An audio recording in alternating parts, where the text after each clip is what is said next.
Welcome to Activate Your Introvert, the weekly radio show to uncover and unlock the entrepreneurial skills in your business. In this week's show, does introversion mean you're no good at public speaking?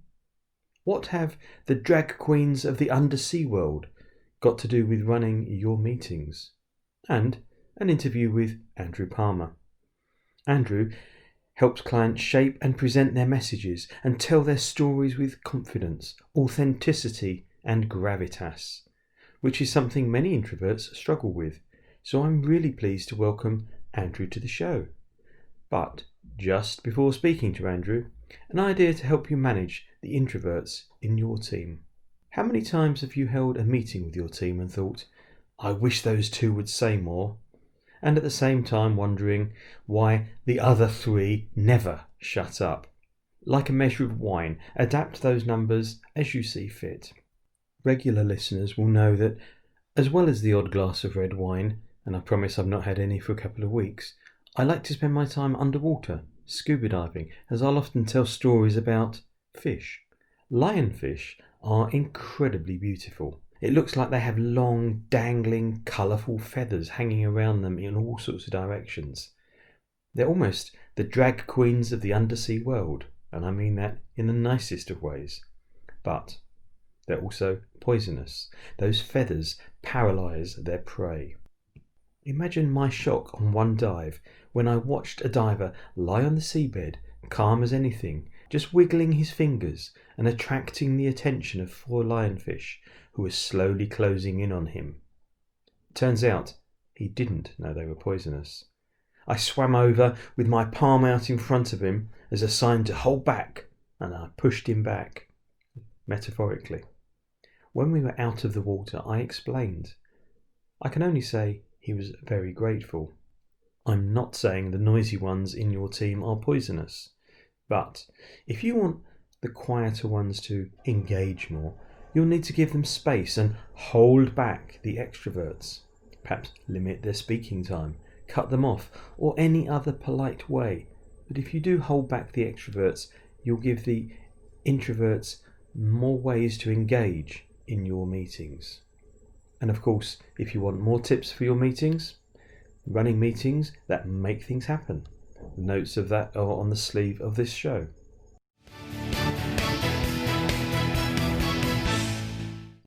Do let me know what tip you'd like to help you activate the entrepreneurial skills in your business, or what introvert myth you'd like exposed. Drop me an email, give me a call, or add it as a comment to your review on the iTunes store. I would love to hear from you. But now, it's time for this week's interview.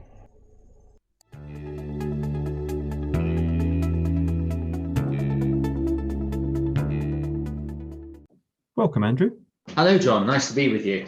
This gravitas and messaging thing is an incredibly important subject. But just before we get into that topic, are you an introvert or an extrovert? More importantly, what does that mean to you? Well, I don't quite like putting labels on things because there are different shades of introversion and extroversion. And I think I have many degrees of introversion in me. I like to think that I can get up on stage and deliver a talk and I can become confident and I know my subject inside out, but I can also retreat back that time of reflection when I'm putting a speech together or working with a client. And it doesn't mean to say I'm introverted. It means that I'm understanding and listening and taking in the environment. I love that. And this thing about labels, and I like the shades of. That's a really nice answer. So thank you. I like storytelling. I think storytelling is very important for those that consider themselves to be introverted. And if we think about the way that J.K. Rowling gets her stories over and some of the characters in her books and what they do, it is like putting on a magic cloak in a way, but you've got to have all the ingredients to know what it is that's going to give you that confidence. So it may be that you're going into a room, you don't know how to network. It may be you've got to give a presentation to your work colleagues, but it's knowing your subject, it's knowing where you're going, and it's being prepared. If you're worried, just always be prepared. Quite interesting though, because I quite often hear about the importance of storytelling, and you've just brought it up there. How does storytelling help both with communications generally, and then you said it's a good tool for introverts? Firstly, how does storytelling help the communication process? All companies and people have stories to tell. If you've got a story to tell and it makes you authentic, it makes you trustworthy, it makes you credible because you come over as natural. And so what I tell some of my clients that feel that they are shy or introverted is to have a story to introduce yourself with. A couple of stories perhaps up your sleeve, that when you go into a room and somebody says, "How are you?" you can then have a story that you can take and you can deliver in a very natural way, because you know it's about you. You don't have to rehearse it. It comes out naturally. And I also ask my clients, if they are worried, to think of questions that they can then ask people, that they can bring out stories from other people, so they don't have to do so much talking and they can listen. Having heard what they said, they can move on to another subject. But storytelling is important because we all have stories in us, and that's what makes us authentic. I am also in Toastmasters, and we have to get up and deliver speeches, which I enjoy doing. And the one thing that you have to do is between 5 and 7 minutes, and they have to really be from memory. You can't deliver anything from memory if you rehearse it too much. But if you have loads of different, if you're telling a story, you have the middle, you have the beginning, even the middle and the end, and therefore you can piece the story together, and it comes out naturally and authentically. So a story is going to help with authenticity because it's real, it's not a made up thing, and it's going to help the communication process because the beginning, middle, and end, it's going to help people see where they're going with it and I guess relate to you more. Yes, and also because you'll know this subject and you'll know the story, and it'll be an icebreaker, and it will actually help you curb some nerves if you've got to do this, or you've got to talk to colleagues, or as I say, get up in front of a lot more people. And it's just that nice little bit of an icebreaker that sets the scene and helps people be calm and not rush into things. Because the moment you rush, you revert back to the stereotype you think you are. That's really interesting. And of course, that brings us straight back to the labels and the introvert thing. So I can see the link that you're getting at now. I'm going to ask you to tell us a quick story then, so people have got an idea of the kind of thing you're talking about here. Well, if you're going into a business meeting, think about about the subject that you have to present on, and think about how it's impacted you at work, how you found a solution, how you've dealt with something. If you're going into an appraisal, for instance, think about all of the things that people have told you throughout the year that makes you can then tell a story about how you've delivered, and this person liked this, and this client liked that, so that you can go in, and it gives you the confidence to be in those situations where you can actually come out with a story that's true. Because again, stories have the connotation of, oh, they're just stories, they're made up. No, they're not. They're not all of them made up. You have fiction and you have non-fiction. For instance, when I give speeches at the Toastmasters, I always go back to something in my life that I can pick up on, that I can attach a message to. For instance, I'm doing one about when I backpacked in India and how I was very shy and introverted. I'd just come out university, I just going around, I was unsure of myself, but I can then bring attach loads of different spokes to the wheel about the story that can highlight how I got strength, my inner strength, and how I got confidence. So the story can help you to put across the message you want, and I guess the link to influence there is you're putting across the message you want in an authentic way. Yeah, it is. We hear so much, don't we, about authentic, the word authentic these days. Everybody talks about authentic people, yeah, but nobody knows how to define what authentic means, I believe. And really what it does mean is being yourself, telling things as they are.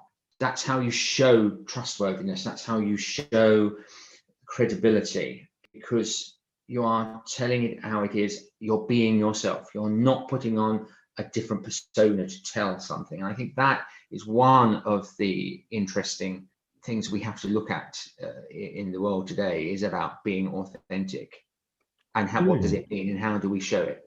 So no, that's really useful, and that links together the strands of what we've been talking about: the story, the influence, and the authenticity. So thank you very much. If I said to you, give me a tip for an introvert to become better at influencing, what would you suggest?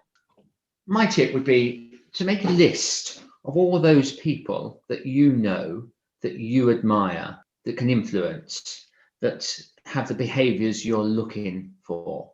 And then to practice that when you're down the pub, and when you're relaxed, think about how you communicate and what your body language says.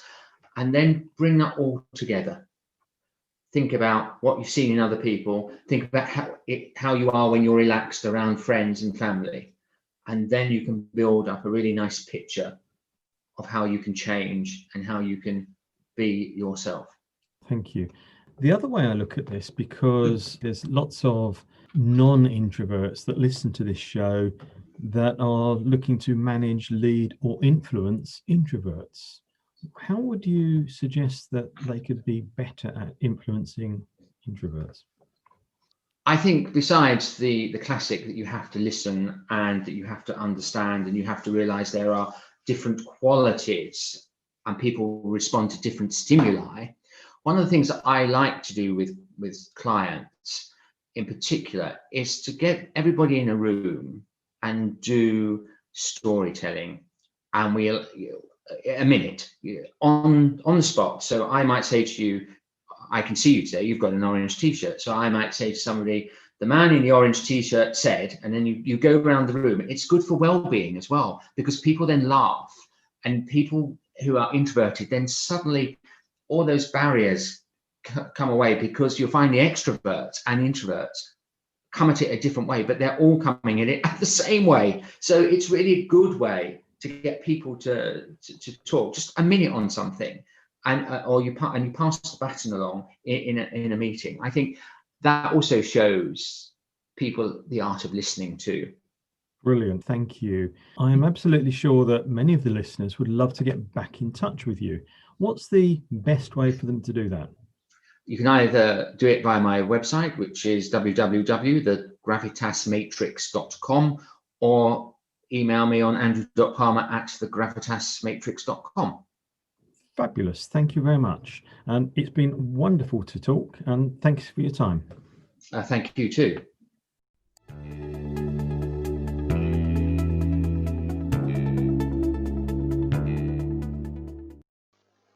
And now it's time for Introvert Myth of the Week. Those crazy stories that I hear and you hear that some people actually believe.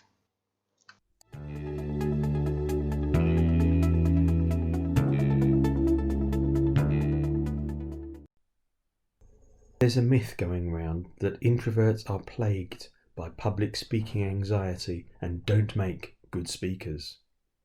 Now, I'm not claiming to be a good speaker, but I know many great professional speakers who are introverts. Introversion is about energy, it's not about speaking. That's not to say that some introverts don't suffer from glossophobia. Of course they do, but many extroverts do too. But why does this myth exist? Most people seem to conflate liking public speaking with enjoying hogging the limelight or being loud and brash. It's true, most introverts don't like being loud and brash and value the much quieter humility. But you don't have to be limelight crazy, loud or brash to be a great speaker. Many people would say limelight crazy speakers aren't that good, because introverts prefer not to put the attention on themselves. Their delivery focuses on the message and on their audience. That means the presentation is more likely to focus on the audience's benefits. So that myth is definitely going into the bin. Thank you for listening to Activate Your Introvert, and I hope you've enjoyed this week's episode. I'd love to see your reviews on the iTunes store. Thank you once again, and catch up with you next week.